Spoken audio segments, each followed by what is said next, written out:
Hello everyone, आज हम start करने वाले हैं Venn diagram based question. Generally हमारे पास ये क्वेश्चन दो टाइप के बनते हैं। जैसे हमने क्लास में पूछा कि कितने प्रतिशत विद्यार्थी ऐसे हैं या कितने बच्चे हॉकी खेलना पसंद करते हैं, तो सामने से जवाब आया कि 60% विद्यार्थी ऐसे हैं जिन्होंने इस गेम को खेलने के लिए अपने हाथ ऊपर किए। अगली बार क्वेश्चन पूछा गया कि बताओ कितने प्रतिशत विद्यार्थी ऐसे हैं या कितने स्टूडेंट्स यहाँ ऐसे बैठे हुए हैं जिन्हें क्रिकेट खेलना पसंद है। तो इस बार जब क्लास में मेरे बच्चों ने हाथ खड़े किए तो काउंट करने पे पता लगा ऐसे बच्चे 70% हैं। और इस गेम के अंदर हर किसी को पार्टिसिपेट करना ज़रूरी है। इट मीन्स हम उस केस की बात कर रहे हैं जहाँ पर या तो स्टूडेंट्स हॉकी खेलेगा या स्टूडेंट्स क्रिकेट खेलेगा या फिर दोनों गेम खेलेंगे। मतलब यहाँ पर ना खेलने का ऑप्शन नहीं है। तो हमने बोला हॉकी खेलने वाले 60% मिल गए, क्रिकेट खेलने वाले 70% मिल गए।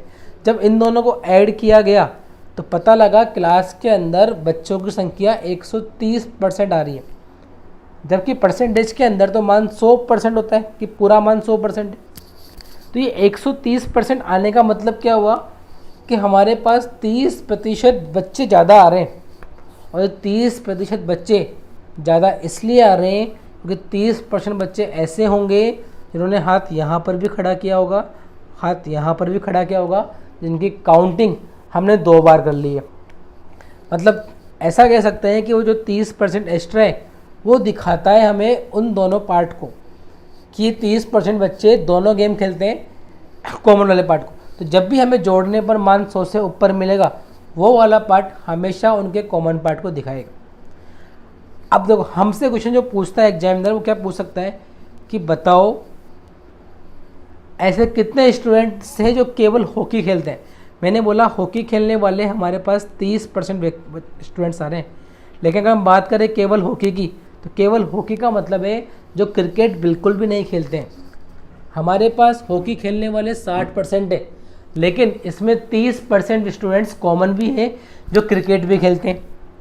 तो अगर हम बात करें ओनली हॉकी की, तो इस 60% में से 30% को माइनस कर देंगे तो हमें केवल हॉकी का मान मिल जाएगा 30%।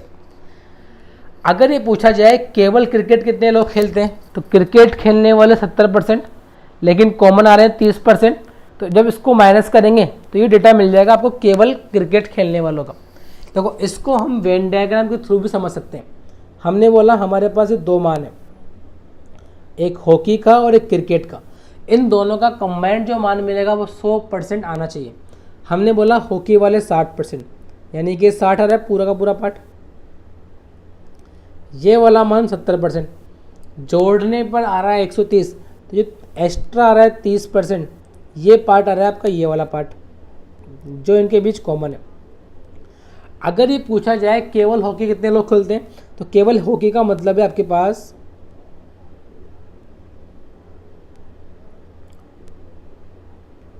ये वाला पार्ट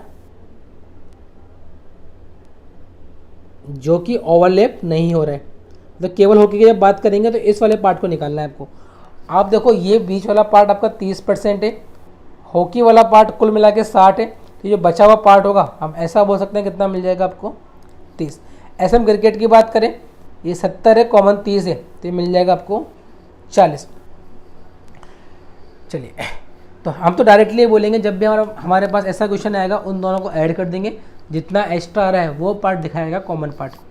आइए समझते हैं इसको एग्जाम्पल के थ्रू कि कुछ व्यक्तियों के समूह में 80% व्यक्ति इंग्लिश बोलते हैं, 40% व्यक्ति हिंदी बोलते हैं और 80 व्यक्ति ऐसे हैं जो दोनों ही भाषा बोलते हैं। तो बताओ कितने व्यक्ति सिर्फ इंग्लिश बोलेंगे। हमने बोला इंग्लिश बोलने वालों की संख्या 80% आ रही है, हिंदी बोलने वालों की संख्या 40% आ रही है। जब दोनों को ऐड किया गया तो डेटा मिला आपको 120%। हमने बोला होते तो 100% ही, ये 120% क्यों आ रहे हैं? क्योंकि कुछ ऐसे लोग भी होंगे जो हिंदी के साथ साथ इंग्लिश का भी यूज करते हैं। और ऐसे कितने लोग मिले, इसको 100 में माइनस कर दो, यानी 20% व्यक्ति ऐसे हैं जो हिंदी और इंग्लिश दोनों का प्रयोग करते हैं। लेकिन क्वेश्चन ने बोला है ऐसे व्यक्ति आपके पास 80 है, यानी इस 20% का मान 80 व्यक्ति होगा, तो 1% का मान 4 मिल जाएगा।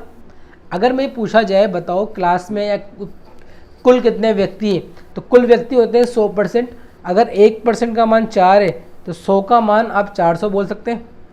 लेकिन एग्जाम ने हमसे पूछा है, एग्जाम में पूछा है कितने व्यक्ति सिर्फ इंग्लिश बोलते हैं। अगर इसने पूछा होता बताओ कितने व्यक्ति ऐसे हैं जो इंग्लिश बोलते हैं, तो इंग्लिश के लिए हम बोलते हैं कि 1 का मान 4 है, तो 80 का मान मिल जाएगा आपको 320। अगर ये पूछता कितने व्यक्ति हिंदी बोलते हैं, तो 1 का मान 4 है, 40 का मान मिल जाएगा आपको 160। लेकिन क्वेश्चन ने पूछा है केवल इंग्लिश, तो केवल इंग्लिश का मतलब है आपको इंग्लिश में से कॉमन पार्ट को माइनस करना पड़ेगा।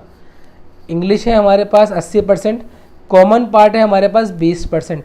तो अगर मैं बात करूँ केवल इंग्लिश की जिनको हिंदी नहीं आती, तो वो 80 - 20 60% मिल जाएगा। 1% का मान 4 है, तो 60 का मान मिल जाएगा 240। अगर ये पूछा जाए बताओ कितने व्यक्ति केवल हिंदी बोलते हैं, तो हम बोलेंगे हिंदी बोलने वाले 40, कॉमन आपके पास 20, तो केवल हिंदी का मान मिल जाएगा 40 - 20 यानी कि 20%। और 1 का मान 4 है, तो हम 20 को 80 बोल सकते हैं। चलिए बढ़ते हैं आगे। कुछ व्यक्तियों के समूह में 65% व्यक्ति क्रिकेट खेलना पसंद करते हैं, 55% व्यक्ति टेनिस खेलते हैं, और ऐसे व्यक्ति जो दोनों गेम खेलते हैं उनकी संख्या 40 है। तो कितने व्यक्ति टेनिस खेलते हैं? हमसे बोला गया क्रिकेट खेलने वाले 65, टेनिस खेलने वाले 55। जब दोनों को आपस में ऐड किया तो डेटा मिल रहा है आपको 120%, जबकि होते तो कुल मिलाकर 100 ही है। यानी ये 20% लोग एक्स्ट्रा आ रहे हैं। और ये एक्स्ट्रा क्यों आ रहे हैं? क्योंकि ये टेनिस के साथ क्रिकेट भी खेलते हैं। क्वेश्चन ने इसका मान दे रखा है 40 व्यक्ति, यानी 20% 40 व्यक्ति के बराबर है, तो 1% 2 के बराबर होगा। अगर मैं बात करूँ पूरी कक्षा की, तो पूरी कक्षा का मतलब है 100%, यानी पूरी कक्षा आपके पास 200 के बराबर होगी। अब देखो इसने क्या पूछा है, कितने व्यक्ति टेनिस खेलते हैं। ध्यान रखना कितने व्यक्ति टेनिस खेलते हैं और कितने व्यक्ति केवल टेनिस खेलते हैं, फ़र्क केवल एक वर्ड का आएगा, केवल का यानी कि ओनली का। तो हम जब बात करेंगे केवल की तो कॉमन पार्ट को माइनस करना पड़ेगा, और जब हम बात कर रहे हैं ओनली लिखा रहा है कि कितने व्यक्ति टेनिस खेलते हैं, तो जो मान दे रखा है वही मान आपको ज्ञात करना है। अगर ये पूछा जाए कितने व्यक्ति क्रिकेट खेलते हैं, क्रिकेट खेलने वाले 65%, 1 का मान 2, तो वैल्यू मिल जाएगी 130। कितने व्यक्ति टेनिस खेलते हैं, टेनिस खेलने वाले 55%, 1 का मान 2, वैल्यू मिल जाएगी 110। कितने व्यक्ति केवल क्रिकेट खेलते हैं, तो ओनली वर्ड जब भी लिखा है मतलब कॉमन को माइनस करना पड़ेगा। हमारे पास क्रिकेट वाले 65 है, कॉमन 20 है, तो क्रिकेट केवल खेलने वाले 45%, 1 का मान 2, 45 का मान 90। कितने व्यक्ति केवल टेनिस खेलते हैं, तो 55 - 20 ये मिल जाएगा 35%, 1 का मान 2 है, तो 35 का मान आप 70 बोल सकते हैं। चलिए, किसी कक्षा के 72% विद्यार्थियों ने जीव विज्ञान, 44% ने गणित लिया। प्रत्येक विद्यार्थी या तो बायो लेता है या मैथ्स लेता है। इट मीन्स आपके पास आर्ट्स और कॉमर्स लेने का ऑप्शन नहीं है। और ऐसे विद्यार्थी जिन्होंने दोनों सब्जेक्ट लिए वो संख्या उनकी 40 है। तो कुल विद्यार्थी कितने हैं? हमने बोला बायो लेने वाले कितने हैं, जवाब आया 72%। मैथ्स लेने वाले 44%। जब दोनों को ऐड किया गया तो कुल आ रहे हैं 116%, जबकि होते तो हैं 100%, यानी कि 16% जो आ रहे हैं ये आपके बायो के साथ साथ मैथ्स भी ले रहे हैं।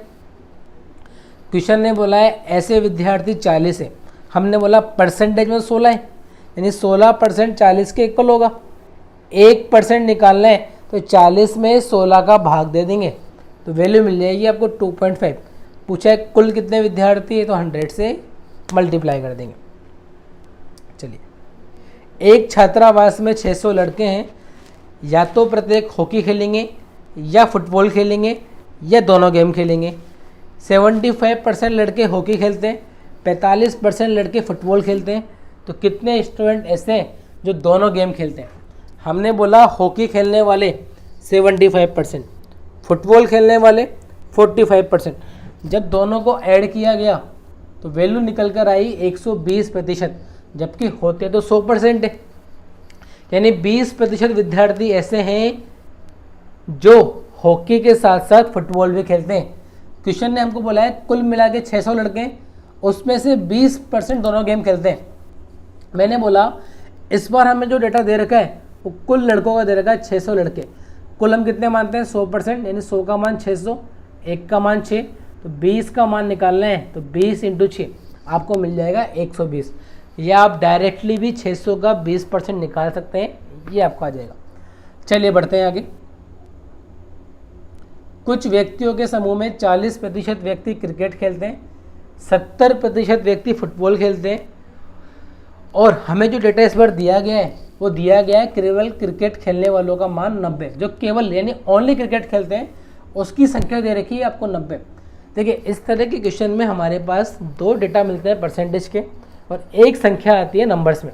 तो हमें क्या करना होता है, जो नंबर दे रखा होता है उसने बोला है कि दोनों गेम खेलने वाले विद्यार्थी इतने, तो हमें परसेंटेज में उन दोनों गेम खेलने वाले का मान निकालना होता है। इस बार इसने बोला है कि जो 90 विद्यार्थी आ रहे हैं कौन से आ रहे हैं, केवल क्रिकेट वाले, तो हमें केवल क्रिकेट का मान पहले परसेंटेज में ज्ञात करना होगा। मैंने बोला क्रिकेट खेलने वाले 40, फुटबॉल वाले 70, कुल मिलाकर आए 110, होते तो 100 है, यानी 10% पार्ट कॉमन है।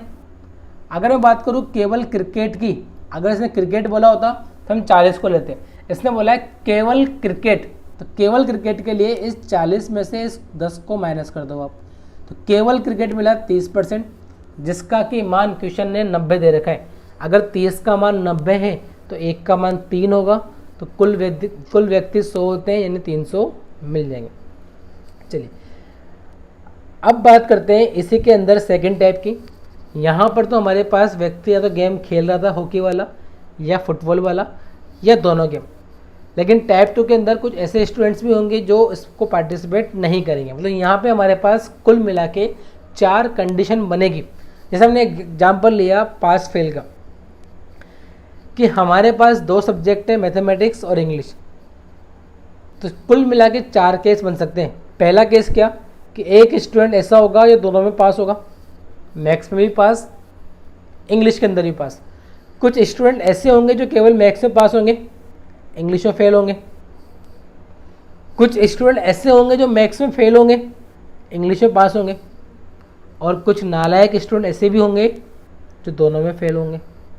इन सभी का मान जो मिलेगा वो कुल मिला के 100% होगा, क्योंकि हम उसी में बच्चों को बांट रहे हैं। मैंने बोला अगर ये पूछा जाए बताओ मैथ्स में कितने लोग पास हुए, तो कौन कौन हाथ खड़ा करेगा, तो मैथ्स में पास के लिए ये भी हाथ खड़ा करेगा, ये भी हाथ खड़ा करेगा। मतलब फर्स्ट और सेकंड रो के जो लोग हैं वो हाथ खड़ा करेंगे जब हम बात करेंगे मैथ्स में कितने लोग पास हुए। अगर मैं पूछूँ कितने लोग इंग्लिश में पास हुए, तो इंग्लिश के लिए यहाँ से भी हाथ खड़ा होगा, यहाँ से भी हाथ खड़ा होगा, यानी फर्स्ट और थर्ड खड़ा होगा। अगर देखा जाए कि पास कितने लोग हुए, तो पास वाला जो डेटा आपको दे रखा है, पास हुए फर्स्ट सेकंड थर्ड, तो फेल तो केवल ये, यानी पास का मतलब है जब अगर हमें निकालना है कि कुल कितने बच्चे पास हुए, तो पास के लिए हम बोलेंगे first plus second plus third. लेकिन यहाँ जब देखा हमने कि मैथ्स और इंग्लिश में आप जोड़ रहे हैं, तो एक 1 आपके पास 2 बार आ रहा है, यहाँ पर भी और यहाँ पर भी। इट मीन्स अगर हमें निकालना है कि एक्चुअल पास कितने हुए, तो मैं मैथ्स में पास प्लस इंग्लिश में पास, उसमें घटाना होगा दोनों में जो पास हुए, क्योंकि ये वाला डेटा 2 बार काम में आ रहा है। अगर मैं बात करूँ ऐसे फेल के लिए कि कितने लोग मैथ्स में फेल हुए, तो मैथ्स में फेल हुए थर्ड और फोर्थ वाला पार्ट। कितने लोग इंग्लिश में फेल हुए, तो ये वाले पार्ट। तो इसके अंदर भी आपका ये वाला जो मान आ रहा है फोर्थ वाला, ये 2 बार आ रहा है। तो अगर हम बात करें एक्चुअल कितने लोग फेल हुए, तो हमें इस बोथ फेल को माइनस करना पड़ेगा। माइनस क्यों कर रहे हैं हम लोग, क्योंकि ये मान 2 बार काउंट हो रहा है, इसलिए उसको एक बार हटा रहे हैं। आइए समझते हैं इसको एग्जाम्पल के थ्रू। एक परीक्षा में 58% छात्र इंग्लिश में, 37% छात्र गणित में और 19% छात्र दोनों में फेल हो गए। तो बताओ कितने % छात्र पास होंगे। दोनों विषय का मतलब यहाँ पे वही है कि कुल कितने लोग पास हुए। इस बात से आपको कन्फ्यूजन नहीं होना है। यहाँ पे जब भी बात होगी पास की या फेल की होगी, तो कुल पास या दोनों में पास का मतलब है एक्चुअल में कितने लोग पास हो रहे हैं, यानी फर्स्ट सेकंड थर्ड की बात कर रहा है। हमने बोला इंग्लिश में फेल हुए 58%, मैथ्स में फेल हुए 37%, दोनों में फेल हुए 19%। ये वाला डेटा 2 बार ऐड हुआ है, यहाँ पर भी और यहाँ पर भी। अगर ये डेटा फेल का दे रखा है, तो मुझे निकालना है एक्चुअल में कितने लोग फेल हुए। तो फेल कितने लोग होंगे कि आप इन दोनों को ऐड कर दो और इसमें से इसको माइनस कर दो। माइनस क्यों कर रहे हैं? क्योंकि इस डेटा को हमने 2 बार ऐड किया हुआ है। तो वैल्यू मिलेगी 76% लोग फेल हो रहे हैं। अगर 76% लोग फेल हो रहे हैं तो बचे हुए लोग पास कहलाएंगे, यानी 100 में से माइनस कर देंगे तो वैल्यू मिल जाएगी आपको 24%। जब भी हम इन तरह के क्वेश्चन को सोल्व करेंगे, या तो हम क्वेश्चन को करेंगे सभी को पास बना के, या हम क्वेश्चन को तीनों को फेल करके भी कर सकते हैं। जैसे हमारे पास डेटा तीनों में सेम था, फेल फेल फेल का, तो मैं इस क्वेश्चन को पास करके भी कर सकता हूँ। तो कैसे करेंगे? 58% फेल है तो 42% पास होंगे। 37% फेल है तो 63% लोग पास होंगे। और 19% फेल है तो 81% लोग पास होंगे। अब देखो ये तीनों डेटा पास पास का आ रहा है, यानी यहाँ से हम एक्चुअल में निकालेंगे एक्चुअल में कितने लोग पास हुए। पास के लिए आप बोलोगे इन दोनों को ऐड कर दो और इस वाले पार्ट को माइनस कर दो। तो यहाँ से आप डायरेक्टली बोल सकते हो ये डेटा कितना मिल जाएगा आपको, 24%। मतलब इस टाइप की जब हम बात करेंगे तो हमें बस एक बात ध्यान रखनी है कि इन तीनों का मान सेम हो, या तो तीनों पास होंगे या तीनों फेल होंगे, और कॉमन पार्ट को माइनस कर देंगे। चलिए समझते हैं वापस से। एक परीक्षा में 40% छात्र मैथ्स में, 50% छात्र इंग्लिश में पास हुए, 85% छात्र दोनों में पास हो रहे हैं। तो बताओ कुल कितने छात्र सम्मिलित हुए यदि 40 छात्र दोनों में सफल होते हैं। दोनों में सफल का मतलब एक्चुअल में ये डेटा जो आपको दे रखा है ये एक्चुअल पास का मान दे रखा है। आप ऐसा मत कर देना कि 85% का मान 40 कर दे, इसकी लैंग्वेज हल्की सी डिफरेंस है। ये 40 छात्र दोनों में पास का मतलब है एक्चुअल इतने लोग पास हुए। हमने बोला मैथ्स में पास 40%, इंग्लिश में पास 50%, बोथ 85। मतलब ये वाला डेटा यहाँ पर भी ऐड हुआ है, यहाँ पर भी ऐड हुआ है, ऐसा बोल सकते हैं। ठीक है, तो अगर हम बात करूँ एक्चुअल पास कितने लोग हुए तो 40 + 50 और माइनस कर देंगे 85 को, यानी 5% लोग पास हो रहे हैं। इस 5% का मान 40 दे रखा है, एक का मान 8 मिल जाएगा, तो 100 का मान कितना मिल जाएगा आपको, 800 मिल जाएगा। हालांकि ऐसा पॉसिबल नहीं है भैया। आप देखो अगर 85% लोग ऐसे हैं जो दोनों में पास आ रहे हैं, लेकिन यहाँ मैथ्स में कितने लोग पास आ रहे हैं, केवल 40, जबकि 85 लोग पास आ रहे हैं, तो क्वेश्चन बनना पॉसिबल नहीं है। लेकिन इस तरह का जो डेटा दे रखा है उसके अकॉर्डिंग हमारा जो आंसर आएगा वो कितना मिल जाएगा आपको, 800। किसी परीक्षा में 80% उम्मीदवार इंग्लिश में, 85% गणित में पास हुए, जबकि 75% लोग दोनों में पास हो रहे हैं। क्वेश्चन ने बोला है दोनों में जो फेल हो रहे हैं वो 45 है। तो बताओ कुल विद्यार्थी कितने होंगे। हमने बोला इंग्लिश में पास 80, मैथ्स में पास 85, दोनों में पास 75। अगर एक्चुअल पास निकालने हैं तो एक्चुअल पास के लिए इन दोनों को ऐड कर दो और कॉमन पार्ट को माइनस कर दो, तो वैल्यू आ रही है 90%। ये 90% लोग एक्चुअल में पास हुए हैं, तो फेल कितने लोग होंगे, 10%। इस 10% का मान क्वेश्चन ने 45 दिया हुआ है, कुल होता है 100%, यानी कि 450। आप इस क्वेश्चन को फेल बना के भी कर सकते हैं। देखिए मैंने बोला 80% पास है तो फेल कितने मिलेंगे, 20%। 85% पास है तो फेल कितने मिलेंगे, 15%। 75% पास है तो फेल कितने मिलेंगे, 25%। ये वाला पार्ट कॉमन है जो यहाँ पर भी आ रहा है, यहाँ पर भी आ रहा है। तो आप क्या करें, इन दोनों को ऐड करके इसको माइनस कर दें। तो 20 + 15 35 - 25, यानी 10% लोग फेल हो रहे हैं, और क्वेश्चन ने फेल का मान दे रखा है 45। चलिए बढ़ते हैं आगे। एक परीक्षा में 75% छात्र इंग्लिश में, 60% गणित में पास होते हैं, 25% नालायक दोनों में फेल हो गए, और कुल बता रखा है कि कुल जो पास हुए हैं वो 240 विद्यार्थी हैं। बताओ कुल छात्र कितने होंगे। हमने बोला है इंग्लिश में पास 75, मैथ्स में पास 60%, लेकिन फेल दे रखे हैं 25। हमें इन तीनों डेटा को सेम करना है, तो हमने क्या करा है, इस फेल को पास बना दिया। भाई 25 फेल है तो पास कितने होंगे, 75। अब ये तीनों पास पास आ रहे हैं, इट मीन्स जो डेटा निकलेगा एक्चुअल पास का निकल जाएगा कि एक्चुअल में कितने लोग पास हुए। हमने क्या बोला, इन दोनों को ऐड कर दो और इस वाले पार्ट को माइनस कर दो। 75 + 60 - 75, तो डेटा आ रहा है 60%। क्वेश्चन ने बोला है पास होने वाले विद्यार्थी 240 है, हमारे अकॉर्डिंग 60% है, तो एक का मान मिल जाएगा आपको 4, तो 100 का मान मिल जाएगा आपको 400। हम इस क्वेश्चन को फेल से भी कर सकते हैं। देखो 75% लोग इंग्लिश में पास हैं, तो फेल कितने मिल जाएंगे, 25%। 60% लोग मैथ्स में पास हैं, तो फेल कितने मिल जाएंगे, 40%, दोनों में फेल दे रखे हैं आपको 25%। अगर मैं बात करूँ एक्चुअल फेल कितने होंगे, जिस यहाँ पे डेटा फेल का है तो हम इसे ज्ञात कर सकते हैं कितने लोग फेल हुए। तो 25 + 40 इन दोनों को ऐड किया आपस में और कॉमन को माइनस कर दिया, 25 से 25 कट जाएगा, यानी फेल हो रहे हैं 40%। तो पास कितने होंगे, 100 में से माइनस कर देंगे, कुल मिला के हमारे पास 100% और इस 60 का मान दे रखा है आपको 240। चलिए बढ़ते हैं आगे।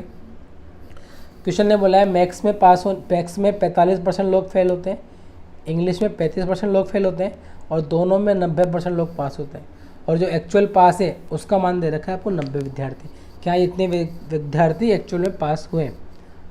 हमने बोला तीनों को सेम करना पड़ेगा, तो इस पास को मैंने फेल बनाया। 90 पास है तो फेल कितने मिल जाएंगे मेरे को, 10%। मैंने बोला इन दोनों को ऐड कर दो, तो फेल निकालने के लिए 45 + 35 और 10 को माइनस कर दिया हमने। यहाँ से पता लगा कि वैल्यू आ रही 70%। अगर 70% लोग पास है तो फेल कितने मिलेंगे आपको, 70% लोग फेल है तो पास कितने मिलेंगे आपको, 30%, जिसका कि मान क्वेश्चन है 90 दिया हुआ है। तो 1 का मान 3, तो 100 का मान कितना मिल जाएगा आपको, 300। चलिए बढ़ते हैं इसके लास्ट क्वेश्चन की तरफ। इंग्लिश बोलने वाले विद्यार्थियों की संख्या 70%, हिंदी बोलने वाले विद्यार्थियों की संख्या 65% और दोनों भाषा नहीं बोलने वालों की संख्या 27%। क्वेश्चन ने बोला है जो लोग भाषा नहीं बोलते हैं उनका मान 76 है। ठीक है, ध्यान रखना इस वाले डेटा का मतलब यहाँ पे लिखा हुआ है बोथ नॉन स्पीक, ये मान कभी भी इसके इक्वल नहीं होता। इसका मतलब है इतने लोग भाषा बोलते ही नहीं है। ठीक है, और ये दोनों भाषा नहीं बोलते। हमने बोला तीनों को सेम करो, ये बोलने वाले लेकिन ये नहीं बोलने वाले। अगर नहीं बोलने वाले 27 है तो बोलने वाले कितने होंगे, 73। अब देखो इंग्लिश बोलने वाले, हिंदी बोलने वाले, दोनों बोलने वाले, तो स्पीक का मान मिल जाएगा आपको 70 + 65 और कॉमन को माइनस कर दो। कॉमन को माइनस इसलिए कर रहे हैं क्योंकि ये वाला मान 2 बार ऐड हो चुका है। बोलने वाले आ रहे हैं 62%, तो नहीं बोलने वाले कितने मिल जाएंगे आपको, 38। क्वेश्चन ने बोला नहीं बोलने वाले जो विद्यार्थी है वो 76 है, यानी 38 का मान 76, 1 का मान 2, तो हम 100 का मान कितना बोल सकते हैं इसको, 200। तो हमारे पास पहले टाइप के अंदर ऐसे विद्यार्थी आएंगे या ऐसे स्टूडेंट्स आएंगे जो दोनों में पार्टिसिपेट कर रहे हैं, उनके पास ना बोलने का ऑप्शन नहीं है, तो वहाँ पर ऐड करने पर हमेशा मान 100 से ऊपर आएगा और जितना 100 से ऊपर आ रहा है वो पार्ट दिखा रहा है कॉमन पार्ट को। जब हम बात करते हैं टाइप 2 के अंदर, तो यहाँ पर हम क्या करेंगे, हमें पहले तीनों के वेरिएबल को सेम करना है, तीनों को पास करना है या तीनों को फेल करना है और ऊपर के दोनों पार्ट को जोड़कर कॉमन को माइनस कर देंगे, तो हमें उससे एक्चुअल पास मिल जाएगा या एक्चुअल फेल मिल जाएगा। आई होप आपको ये पार्ट समझ में आया होगा। Thank you so much.